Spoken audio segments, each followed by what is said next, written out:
My name is Alice Percussion, and today in this video, I'm going to be talking about how a cell produces and transports three types of macromolecules. So, a lipid, a protein, hormone for export, and an intracellular protein. So, this is my drawing. We can start off with the lipid, which I chose cortisol, which is a steroid. Um, the cortisol is synthesized in the cells of the adrenal cortex. That's where it comes from.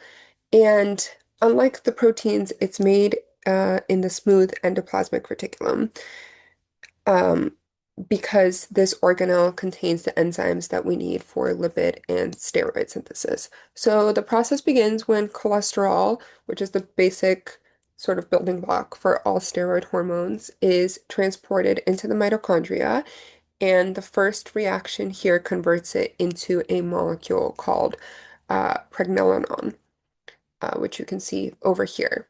So from here, that travels into the smooth endoplasmic reticulum, where enzymes complete any chemical modifications needed, and then it is turned finally into cortisol. So once cortisol is synthesized, then moves into a transport vesicle, which is what is used to carry it to the Golgi apparatus, and the Golgi apparatus does any additional processing and sorting that we need. And then from here, secretory vesicles transport the cortisol to the cell membrane. And because cortisol is lipid soluble, it diffuses directly through the membrane, through the phospholipid bilayer, and into the bloodstream. And cortisol's main actions in the bloodstream um, are to act on target tissues to regulate metabolism and stress responses. Moving into our protein, which is a growth hormone. This protein is secreted by pituitary gland cells, and the process begins in free ribosomes in the cytoplasm. So, um, this is where it begins, but then a signal peptide directs the ribosome to attach to the rough endoplasmic reticulum membrane. And then so translation begins in the free cytoplasmic ribosomes, but then translation continues once they attach themselves to the rough ER. And then the protein is released into the lumen of the rough endoplasmic reticulum. Um, Once it's here, this is also where the protein folds into its functional shape, which is really important and might undergo some minor modifications. And then it is packaged into transport vesicles, which move it to the Golgi apparatus. Here, very similar to the one before, the protein may be modified.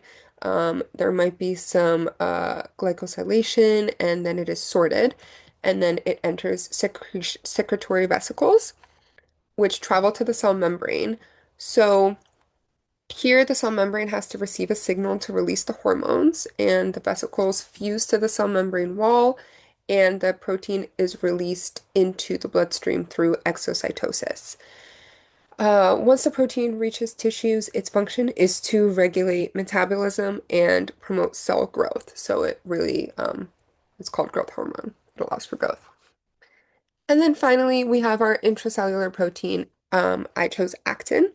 So actin, similarly to the growth hormone, is synthesized by free ribosomes that float in the cytoplasm. However, uh, the difference is that no membrane-bound organelles are actually involved in the process of this protein. So translation begins here on the free cytoplasmic ribosomes, and then all of this process actually occurs also in the cytoplasm. So from here, um, actin folds into the functional form, which is called G-actin, or globular actin, and then these individual actin units assemble into long filaments after folding called F-actin, which make up parts of the cytoskeleton of the cell. The cytoskeleton provides structure, it supports cell shape, it helps with movement, and actin filaments also interact with other intracellular proteins such as myosin, which is how our muscles contract and also are involved in some intracellular transport. So again, actin functions inside the cell, so it is never actually released. It's just kept in the cytoplasm because that's where the cell needs it. So to summarize, those are the three pathways um, of three different molecules, and they highlight how we use specialized organelles inside the cell and also just the cytoplasm to create different macromolecules that our cell may need. Thank you.